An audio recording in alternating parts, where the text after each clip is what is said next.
people hated dating in Dubai. So I've always been a solution seeker. F it, I'm going to solve dating in Dubai. How do I create a matchmaking service where you're basically outsourcing your love life to somebody? When I first started, it was like 3 dates for 10,000 dirham. How did you find the first person? So I started building a database of women. This woman's a lawyer. This one's an entrepreneur. This one's a model. And the first client I ever had, he came in through a friend. Do you feel like there's a lot of people, they come ready-made? No one's ready-made. Right, yeah. Or they think they are. Ready-made. What would you say makes a difficult client? If they don't listen to you. Some clients, they want to be with somebody in a relationship agreement. So we offer that too. They actually sign an agreement. Where this is your salary per month, Wow. this is this, this is that. So one of our slogans that I created is ditch the working girls for a woman with a career.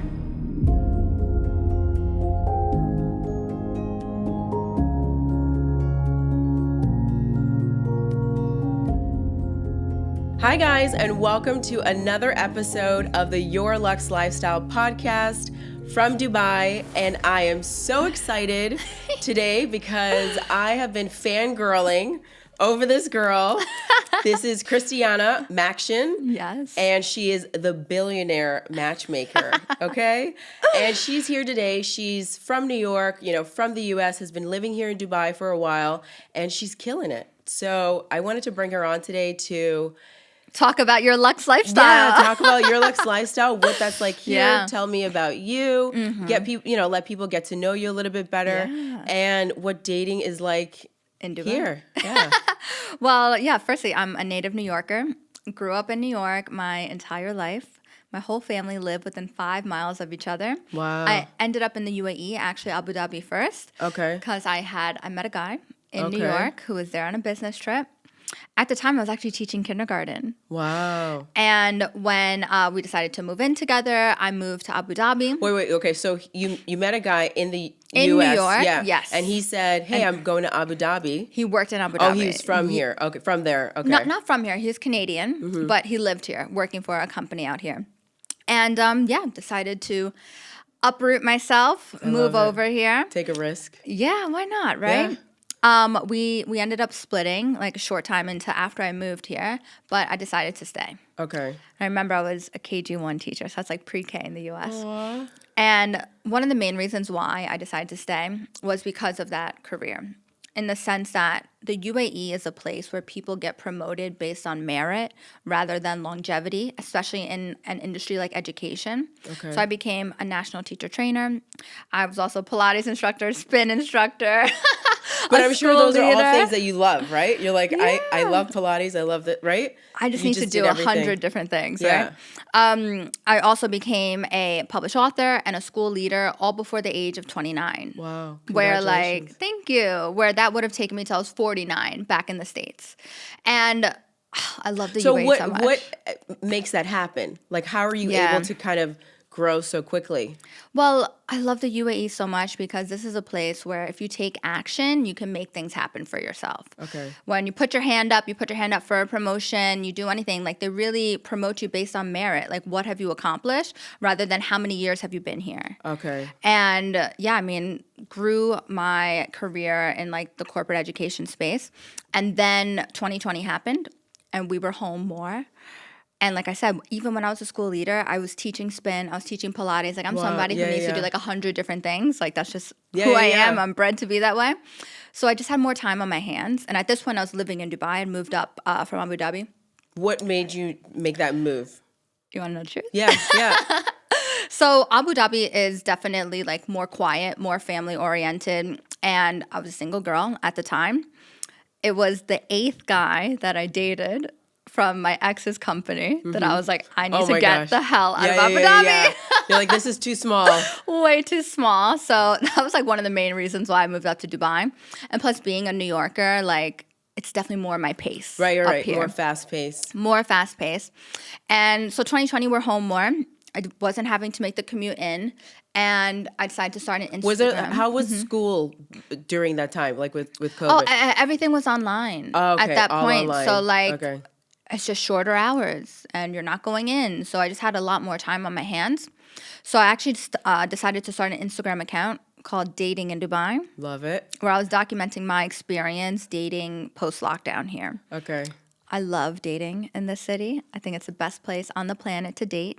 Because you Why? can date the entire map, people of different stages, ages, phases in their life.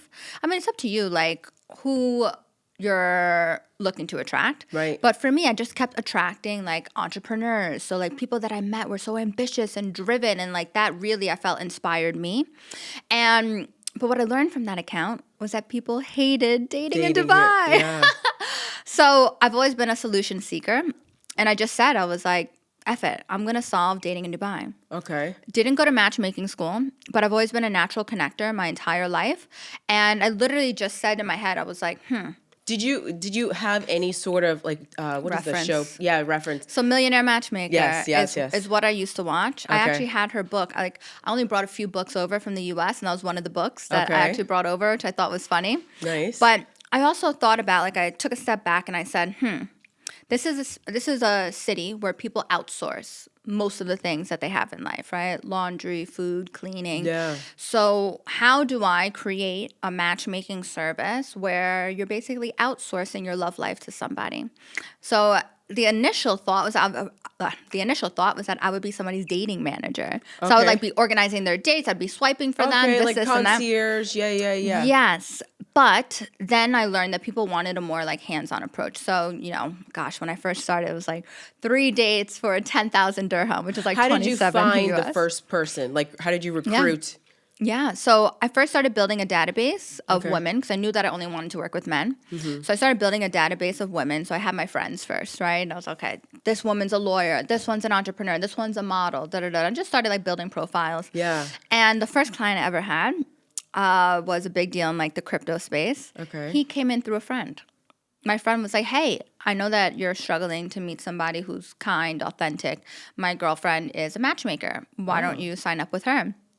And because I was, like, the first public Western matchmaker here, the extreme demand for the matchmaking services, like that hands-on experience, just proved to me that people were searching They for wanted an it. alternative Yeah. as to what was currently in the market. And this was back in 2021. And the demand was incredible that I kept having to increase my prices. I was like, oh my gosh, I cannot keep up with the demand. And then what we were speaking about offline, our mutual connection. Yeah. Sync approached me back in April of 22. And they said, hey, like, we see you out in Dubai. Have you ever considered joining a team? Right. And what I loved about that, because actually I had 2 other matchmaking agencies approach me, but for other reasons, how they wanted to work together, more like referral basis and things like that. And being a solo person, right? I was like, You're already doing know your own what? thing. yes. Yeah. And what I loved about joining Sync, firstly, I told them, I was like, I'll only do it if I get, like, this half of the world.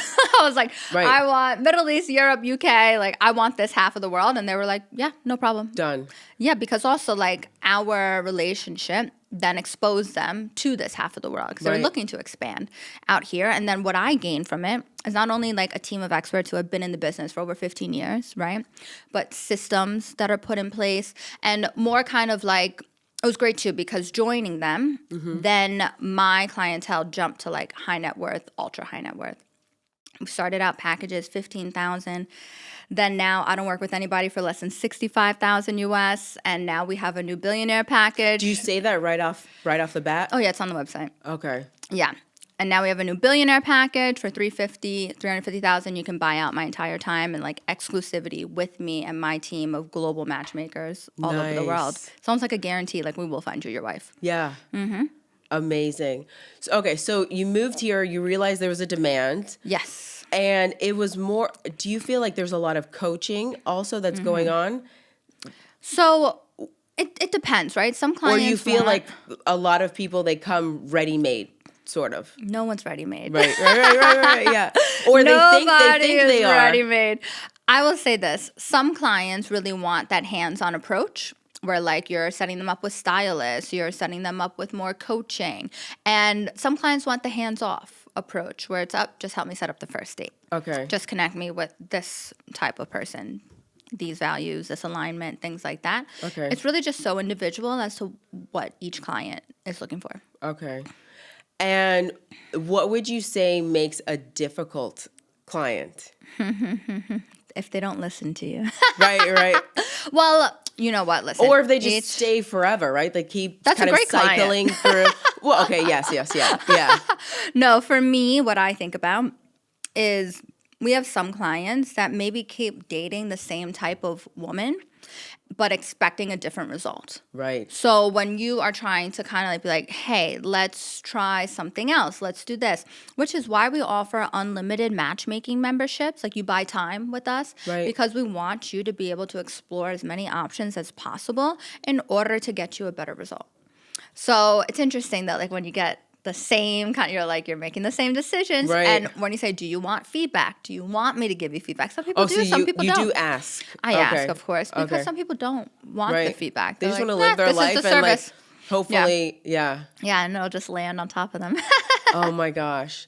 So do you feel like any of your clients, they boast about that? Like, oh, well, I paid. Like, what are some of the feedback from the girls? Oh, yeah, no. So what's great about what we do, I think about, let's say, a recent client I had, super successful match.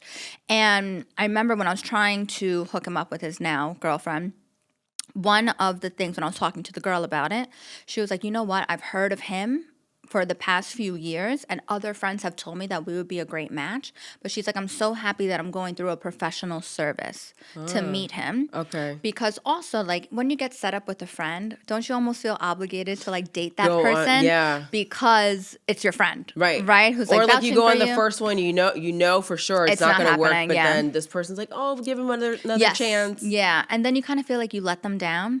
Where when you go through a professional service, like matchmaking, what is there is that we call it clean dating, right? In the sense that we set up the first date. We gather the feedback afterwards in order to see if it's a match or not. You either go on a second date or you don't. Right. And that's it. Like, it's very super clean, easy. Everybody feels comfortable, and they know that it's a service, right? So, and they know that this is our job, so they don't feel like they can actually tell you the truth, right? You know, and be honest about it. You're the middle person versus like, you know, a triangle that you have to go through with a friend, right? Yeah. Or also, if you just meet someone, right, on an app, and then there's like the awkwardness after if it doesn't work. Yeah, and also when you meet somebody on traditional dating apps now, how many of those actually get to a first date in person? So it's like we weed all of that out. And what our clients love the most about what we do is that we interview, we vet the women that they're going to go on dates with. We make sure that they have the same alignment as them when it comes to lifestyle, when it comes to goals, when it comes to values. Right. So then you're not wasting time when if you are swiping on an app, you don't really have that information. And so it's like we're that person in between, that liaison that actually gets you to that in-person date. Okay. Where you can, but also, right, you can never tell the compatibility between two flat profiles. Like, you have to go meet them. And as much, I mean, there's so many apps out there, which we'll get to yours. And it's like, there's just something missing. You can't, like, you have to physically meet with a person or know someone that knows that person. Exactly. Like a little vouching system going on. Mm-hmm. So, okay, so tell me, so you're here, you're, you know, killing in the matchmaking. Mm-hmm. Where's the transition now to the app? Yeah. So back in 22, I had a client, another great success story. They're out in Europe together. And he worked in tech. They're still together? Yeah, they're still together. Nice. Yeah, of course. Yeah. He worked in tech. And I remember I had somebody approach me on LinkedIn about AI and matchmaking. And it kind of put like this bug in my ear where I was like, that's interesting. And this client of mine, he knew more about it. Okay. And he just told me, he was like, you need to build a tech product because that's how you'll be able to scale. Nice. And keep in mind, I've never been a tech founder before. So what I ended up doing was just contacting all of my friends. I said, introduce me to anybody that you know in tech, anybody who's a fund manager. I want to sit with them and just learn. Like pick their brain. And what I did was, I mean, it helps to be pretty, but right. What I did was, the first thing I asked them was, tell me the 2 biggest mistakes that you've made along your journey and how you would have fixed them. Nice. Or so how you you learned did from fix them. them. I felt like I gained 10 years of experience in like those 10 minutes but of course you have to go through it yourself. Right. Crazy ride, but I've learned so much. So we launched Maxion, the matchmaking app. And what I say is that it's not a traditional dating app. This is a matchmaking app. Okay. So right now we're centralized in Dubai. We plan to expand across GCC. But what is amazing about the app, exactly what we were speaking about, so anybody can apply to be on. We only accept people who are successful professionals, successful individuals, like accomplished people inside the app. How do you vouch that? How do you vet that? Yeah, so they put in their LinkedIn. Okay. Also some other socials, and then you can have like a referral from a friend, like a vouching system that we also include in there. And then once you are accepted, there's no free. Like you have to pay a monthly subscription or a 3-month or 1 week, and it's way different pricing. It's like $100 a month, which is way different pricing than the matchmaking. Correct. There's a commitment to it. And then, so we send you compatible profiles each day. Up to you whether or not you say yes, maybe pass. So there's no swiping. Okay. And then once it is a yes on both sides, so a mutual connection, our tech plans, books, and confirms the in-person date. Nice. No messaging. So Just there's go on the a date. concierge, which was that first part. Yes, exactly. Right? So you kind of tied that into the app. Exactly. So I digitized that. And like there's other things that we have inside, like being an AI matchmaking assistant. You can ask us questions. We can cater the experience for you in different ways, like different levels of subscription.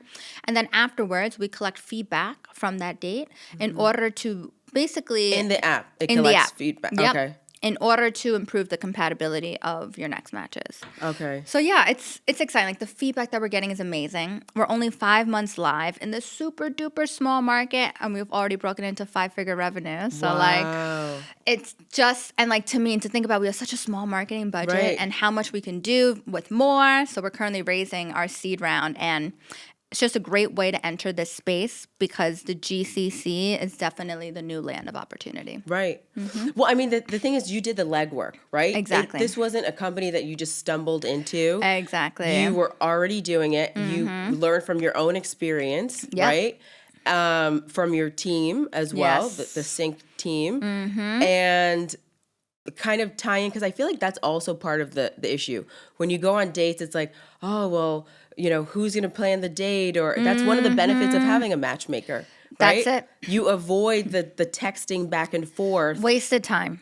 And I also feel like you can get turned off. Oh, right? definitely. If someone says the wrong thing before you meet them. Well, you know what's ended up happening in the traditional dating app world is that these people have become disposable because you have so many options inside your phone that if they say one thing, like they say hi instead of hey, you're like, oh, next Whatever, one. next, yeah. Or I don't like this photo. Yes. Right? And it's sad because, like I said before, you can never tell the true compatibility of two people from flat profiles. Right. You have to meet them in person. And in my experience, it's like all of the great guys don't know how to sell themselves on an app. So then it's like when you meet them in person, you go, wow, this guy's actually like genuine and cool and good. And I laugh because I think about like my past boyfriends. I would have never swiped right on them like on an app. You know? It's just it's about a vibe and a connection that you have in person. What about the photos? Because I feel like photos are huge, right? Are you helping them choose photos, or they're uploading? No, they can upload what they want. Okay. What I think is super cool about Maxion is that all of the whole, it's like in dark mode. So it's like black and white, gold, silver. I like that. Very elegant. Yeah, super, super sleek. And all of the photos on your profile are in black and white. So it's almost like you're forced to meet them in person in order to see them in color. Because you want to see more. You want to know more. Yeah, exactly. Oh, that's good. Exactly. And like, smart. There's a lot of psychology behind it. There is. And I also think about what people do nowadays is like they'll Google you before going on a date, this and that. So we don't allow like first and last names on the app because we want you to come into a date with a fresh slate. Okay, no first names. No, you have first. No first name. last name. I'm like, oh my gosh, like number one. Yeah. Like, you have a date with number 22 tonight. Could you imagine? No, it's just I mean, as a matchmaker, it's always been better that one because a lot of our clients for the offline agency are extremely high profile, extremely Googleable. Right. So it's like we actually have to not hide, but conceal their identity before girls go on a date with them. Right, because they're like, ooh, he makes this much money. Just so that they're more authentic going into it. I love it. So you will eventually branch out, right? Yeah. And what is the feedback for the concierge part? Are people loving the fact that you're helping them set up the dates? Oh my, I think like that's the best feature of the app, because like then there's no wasted time back and forth with the, hey, how are you? Oh, what neighborhood do you live in? How many years have you been in Dubai? You just like cut through all of that, and like it's seamless inside the app, and it's great to get that great feedback from them. Wow. So me personally, a few months ago, I decided to sign up for a few apps back home, and I just feel like it's a job. Yeah. Like it's just so hard. You don't know. It's like this, like, you got to have the conversations. Yeah. And I've met one person. Like it's just, in person. Yeah. Yeah. And it was so bad. I was like, oh my gosh, this is not. Yeah. So the fact that you're doing it this way and it's much more curated and detailed, it's gonna be huge. It is. And what I'll say about that is like when you are meeting somebody on a traditional dating app and you're speaking to them maybe for a few days, a week, 2 weeks, you kind of start building up this ideal of who they are inside your brain, which then actually creates this expectation. And then when you end up meeting them in person, a lot of people get let down because they're thinking like they're dating this ideal of them rather than the actual person. So that's why I love Maxion as well, because it's just meet in person. There's it forces no kind of ideal building, putting somebody on a pedestal. You just meet them at face value. Right. Do you think that someone can actually, like if they're sleuthing skills, detective skills, like could they find out who the person is? I mean, people are detectives nowadays, right? It's like, I'm going to Google reverse image this, You could do, but guess what? There are no screenshots or screen recordings allowed on the app. I like that. So like the confidentiality is another thing that our clients really love. Okay, great. And so, now let's bring it back to you. Ooh. Yes. What was or is dating in Dubai like personally? I love Are you using your app? Are you on your app? I'm on it for testing purposes. I'm on it for testing purposes. No, I mean because I'm sure guys are like, oh my gosh, she's the owner. Yeah, I use it for testing purposes. I only went on one date through the app. Okay. And yeah, great. Oh my gosh, great guy. Actually turned into a really good friend because, like I said, we screen everybody before they come onto the app. Oh, I like that. So, great guy, CEO of a company, and just good person all around. Not for me, but that's okay. That's life. It's a numbers game. In terms of dating, I love. Well, I feel like also just dating lets you learn more of like what you want, right? Yes. Good or bad. Definitely. And if you're a person that goes into a situation knowing that you're going to gain something from it, whether that's an experience, knowledge, or learning more about yourself, like that's the best way to date. Right. I always say like high standards, but zero expectations. I think a lot of people go into dating and they put this expectation on the other person to be, oh my gosh, this is going to be my husband, or this is going to be my boyfriend, my girlfriend, my wife. On a first date, thinking that that's going to be your husband? Because remember I said, like in traditional dating apps, people build up this ideal of that person. So then it's like, which is why you get let down a lot. So yeah. But no, I mean, I love dating. I won't talk about it. Let's compare now, like as Americans, right? Mm-hmm. Let's compare the two, like cultural. Like, is there a big American group here? Like, do you know a lot of Americans? So not a lot of Americans actually live in the UAE. Whenever I do meet an American, I get so excited. I'm like, oh my gosh, another American. Yeah. But when I think about the differences between UAE and USA, firstly, the UAE is an extremely safe place to date. You don't feel uncomfortable giving your phone number out. You don't feel uncomfortable meeting in person. You don't feel uncomfortable going for a drink. And what about someone, because my friends always say, don't let them know where you live. Like, you still meet them somewhere, right? So they're not picking you up? I've done both. Okay. To be very honest, I think if I were in the U.S., I would say to meet there. Right. Here, I also live in a place where it's like a gated community, so I just get picked up at the location. I don't tell them my apartment number, but it's a little too detailed for a first date. Like, I'm getting picked up tonight, and I just let them know the community I live in. Yeah. Yeah. So, but you feel more safe. in this country. I will say that maybe a drawback, or not a drawback, but the difference between the two is that, so I lived in New York and I was in Manhattan before I moved over here. You have some kind of like degree of separation between you and the person that you're going to meet, or some kind of like level of common ground where, for example, let's say I'm going on a date with a guy who went to Michigan. I will call my friends who went to Michigan and say, hey, do you know this guy, XYZ? Right. And they're like, oh yeah, I know him, blah, blah. And that gives you like kind of like that layer of connection already. Where here, most of us move here without close friends or family, where you might not necessarily have any kind of common ground or any like 8 degrees of separation with that person. But because it is such a safe place that you feel comfortable going out and meeting I feel like people. it also makes it's freer, right? In a sense, it's like, okay, well, if this doesn't work out, then I don't have to worry about everyone else knowing, or you know what I mean? Like it's easy to, like you say, like cut ties. Yeah. And I also think like dating in Dubai gets a really bad rep, right? Because it's like you have women saying that men only are here for a good time, not a long time. You have men saying that all the women are working girls. Yeah. Okay, wait, so I'm going to stop stop you for a second. So Go. I was here my birthday's December 31st, New Year's Eve. So I celebrated New Year's here. And I decided, it was my first time, I downloaded Bumble. Okay. So I created a profile, went on Bumble, and never met anyone. But I was like, let me just see like what What's what out guys there? are like here. Yeah. Oh my gosh, so many guys are like, if you're they put disclaimers. Yeah. I've never seen that in my like. It's If you're looking for someone that's going to give you money, no sugar babies, blah blah blah. I'm like, well, that's the is thing, this a dating app or is this like Craigslist? Exactly. And this is also why I think Maxion has become popular, is because we do have that screening of LinkedIn. Or it's okay, so one of our slogans that I created, because I'm a marketing genius, is ditch the working girls for a woman with a career. I love that. Yeah, that's good. So like guys love it, so it's great.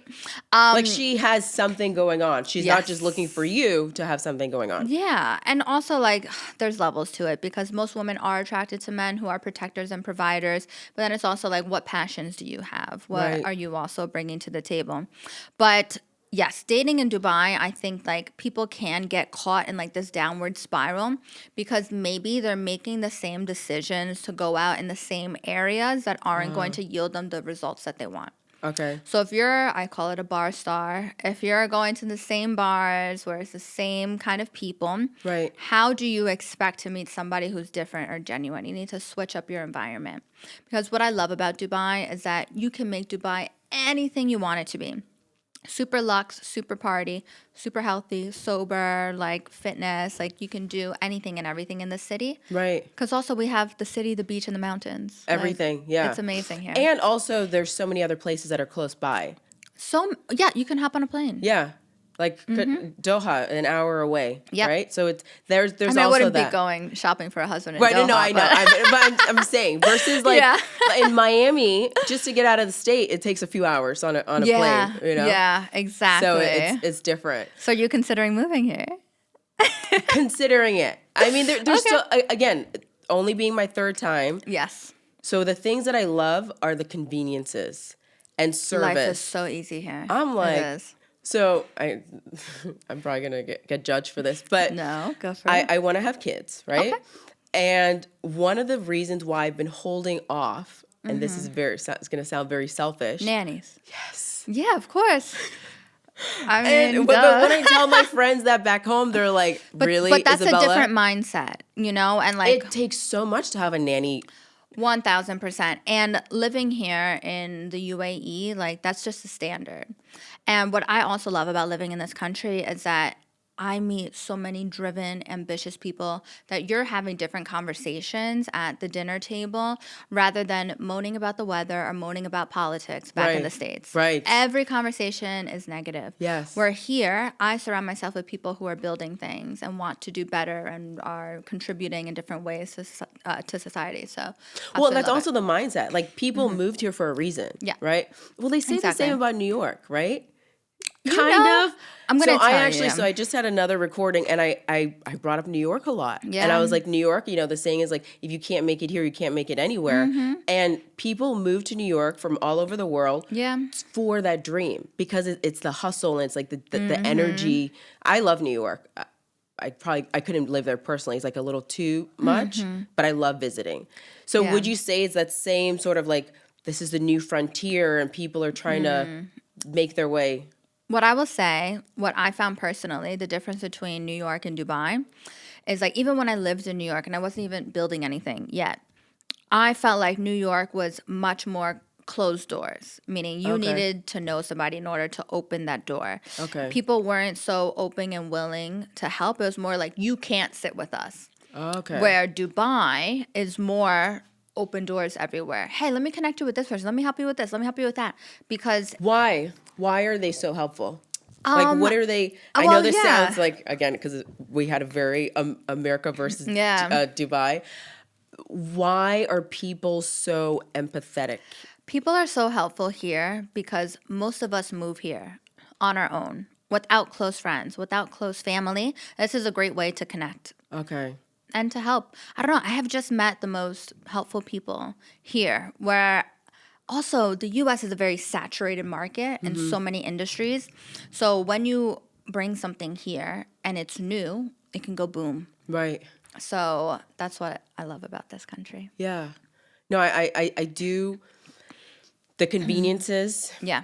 Service is on a whole nother level. Correct. Like whole nother level. Cleanliness, safety, open everything. Late. Oh, yeah. Everything. I'm like, what do you mean the mall's open till midnight? Like, sometimes it's open till 2 during Ramadan. That's crazy. That's crazy. It's amazing. And the safety, for sure. So like you said, with dating, yes, it's safer to date here. Well, in my personal experience. But remember, the last time I lived in New York, I was 26. So, yeah. And I usually always had boyfriends when I was in New York. Okay. But, yeah, you just feel safer here. And is this a long-term, like this is it for you? I love Dubai.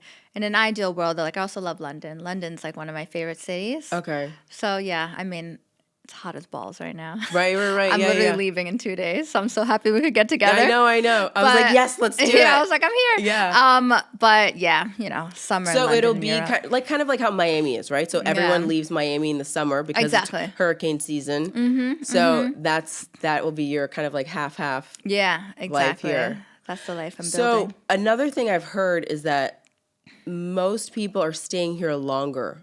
Yes. Also, right? Like they used to only stay here for 5 years or something. Correct. So one of the main reasons why I actually ended up opening up my matchmaking agency right after COVID was because this is when the UAE started introducing more long-term visas. So they introduced the golden visa, which is 10 years.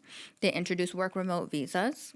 They introduced retirement visas. Okay. This is also when they changed the law that you could live with a partner out of wedlock. Right, I heard about that. You could have children out of wedlock. So all of those changes were catered to the Western market and really attracted people to come here. But also because the UAE dealt with COVID so incredibly well. Like I think we were in lockdown for 4 weeks. Oh, really? Like that's it. And then we were completely open after that.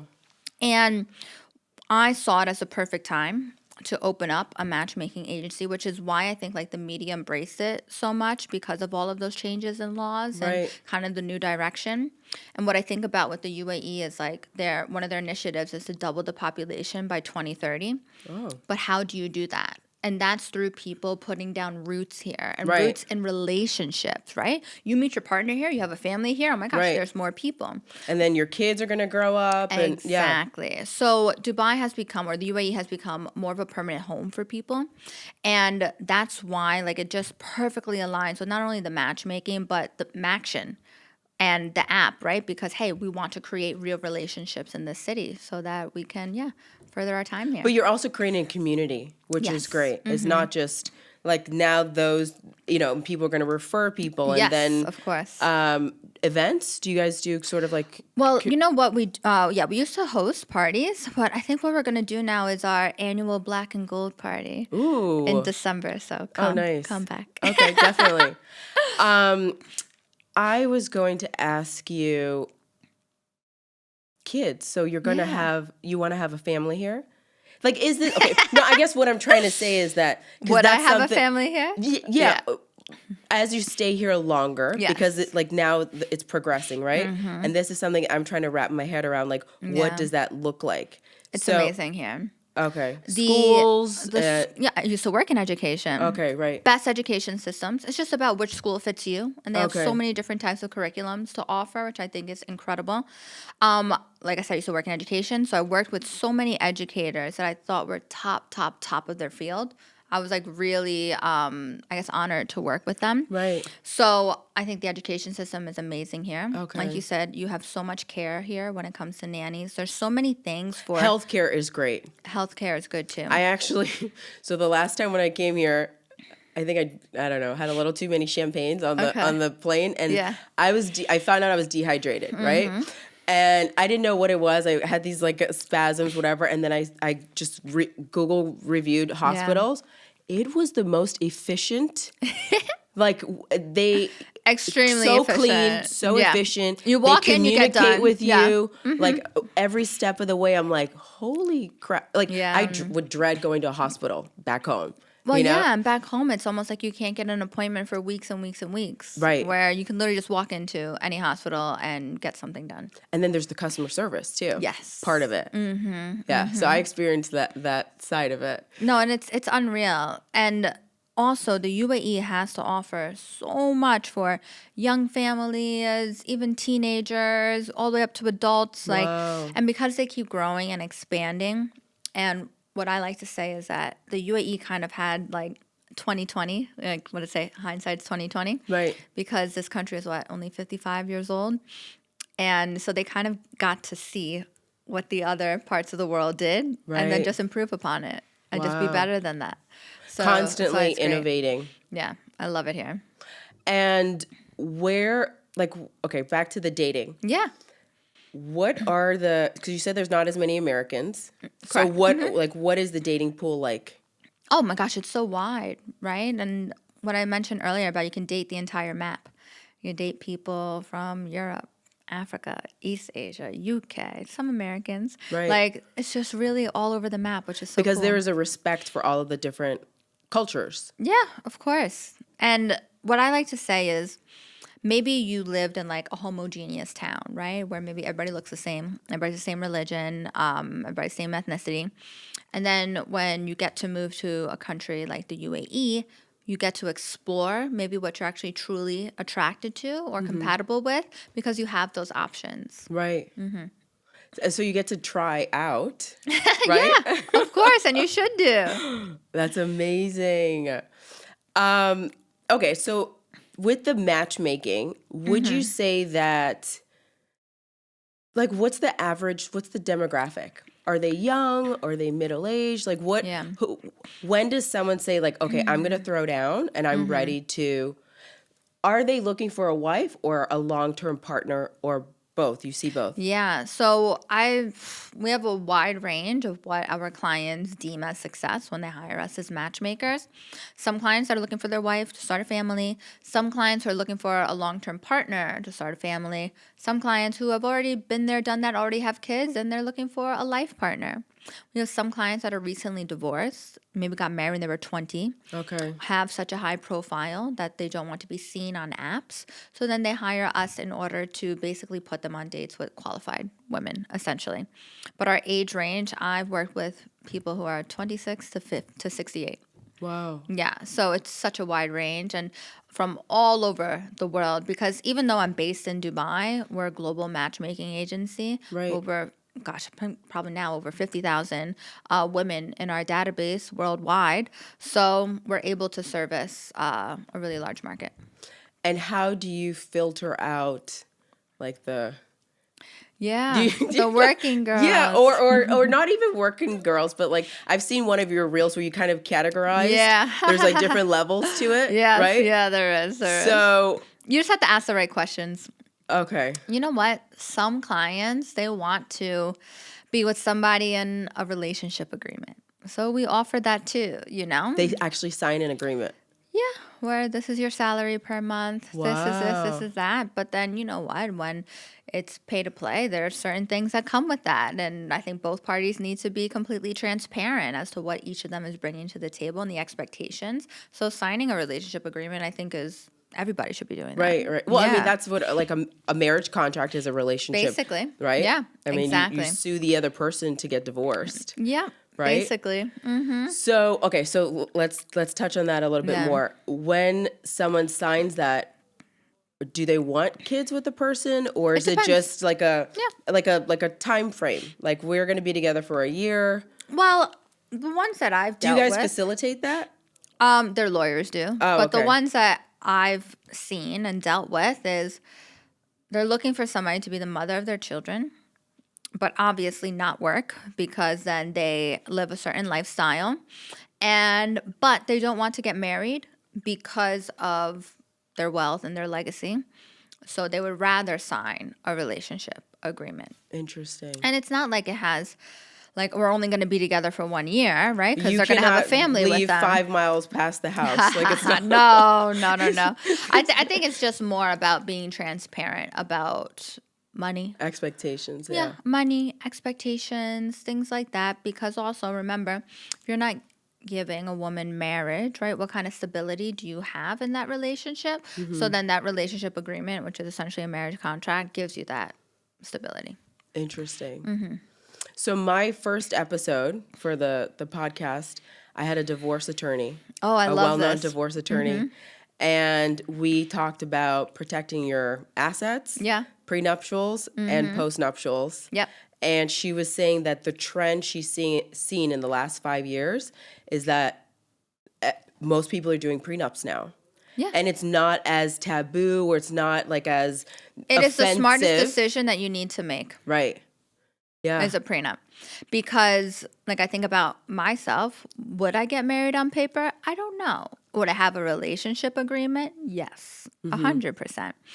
One of my girlfriends was on a podcast, and she said, she's like, you should not be with this person, marry them, have a long-term relationship with them, if you cannot break up amicably with them. She was like, that's something that you need to think about. Can you break up amicably with this person? Or is it going to be drag down fight? And that's something you should think about when you're dating, right? Correct. Like, even it's like, okay, what's their anger? But also, what I think about too is that a prenup, it's not like, I think a lot of people have in their head that the reason why they don't want to have a prenup is because, like, you're planning the breakup already. Right. It's like, no, we're planning for all circumstances. And if you're a person who has your own value, right, and that's value just in yourself, but also assets, you need to protect yourself as well, because you never know what's going to happen in the future. I just think it's the smartest thing to get a prenup. I think that if you don't get one, it's a little silly. Right. Well, I guess some people feel like it's going to be one-sided, or especially if but one person makes more. But that's why you have lawyers. Right. If one person makes more, right, that's, you negotiate. And then also, I mean, I don't want to be with a partner where I feel trapped or they feel trapped. Right. I want to be with somebody who wants to be with me, and I want to be with them. So, or not just with you because of what you have. Correct. So why not just lay the cards on the table in the beginning? Right.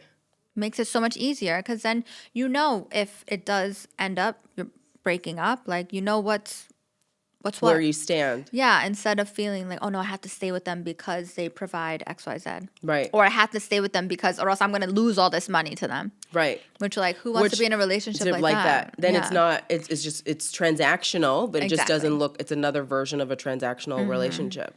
And a lot of wives stay with their husbands because of that. They don't know, or they've never paid a bill. You know, they don't have that financial independence. Correct. So I think that's smart. But I also like the idea, I haven't really heard so much about the relationship contract. Yeah, relationship agreement. Why not? So how does that work here in the UAE with, like, God forbid you get sick, or you know what I mean? Like, going to the hospital, or like, is divorce I don't want to sound ignorant or not. No, Is ask. divorce legal here? Yeah, of course. Okay, Yeah, okay. yeah. You can get divorced. You can get married here. It's actually, if you're a Muslim, you can get divorced by signing one paper and it's done. Oh, it's easy.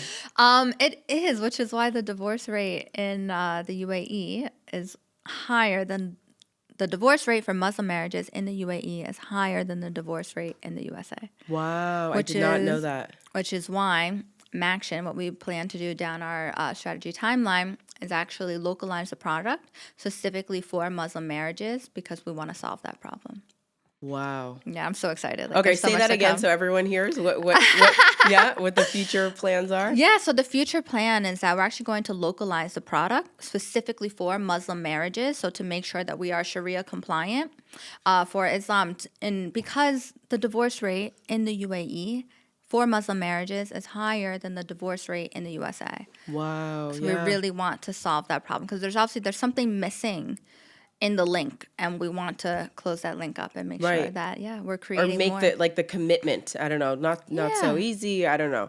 We'll figure it out. Some divorces in the U.S. take years. That too. Mm-hmm. Like they're fighting forever. So there is no there's there's from no one guarantee. day to the next. Yeah, there's no guarantee of anything, but I do believe that in this world that we live in now, what's missing from a lot of relationships is resilience and grit. People just say, oh, I'm done with this and move on to the next instead of like maybe working at it, because there is this delusion that the grass is greener. Grass is greener. There's this endless pool of partners out there for you.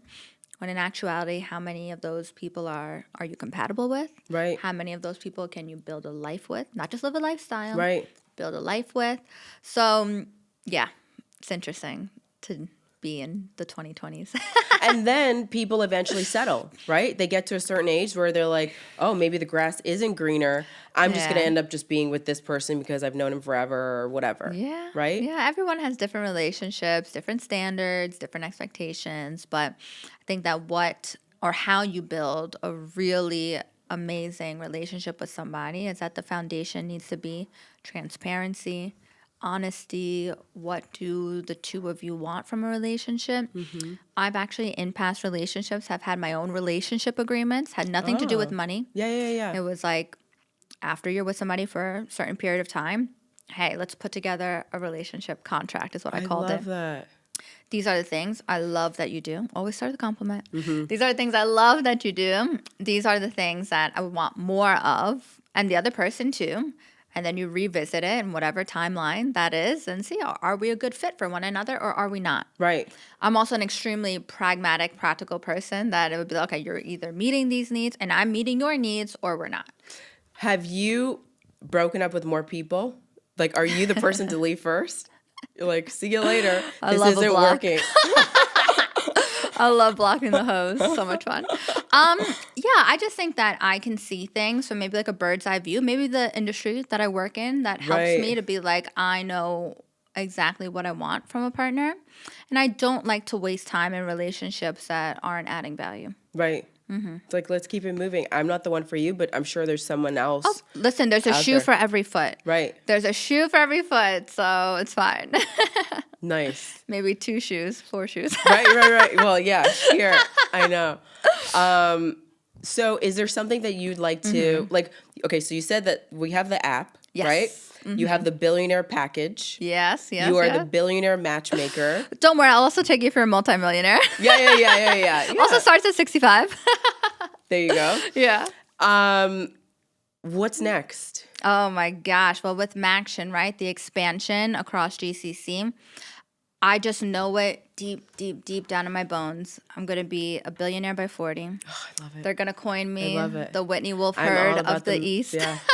Putting it out there, and it's going to happen. And like what I have started to do is actually grow my matchmaking team so that we can service more people, in the sense that there's so many people that come to us maybe can't afford 65. And of course, it's a large investment, right?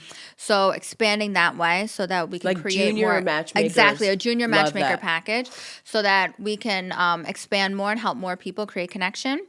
But yeah, I mean, so much more love and connection to create that. I feel like that's my contribution to the world, and I can't wait. providing love and I love it. I love it. I love it. All right. Well, thank you so much. Yeah, thank you for joining me today. It was so nice to finally put a face. I know. Because you have a voice. I love do. it. You do. No, you do. And I feel like, you know, sharing that and like what you're doing with people, it's amazing. And you're creating the community, even though it's, you know, essentially it's a one-on-one thing, but you're creating that community also. Exactly. And if you want to find me, christianamaxion.com, apply to be a client. Yes. Thank you guys.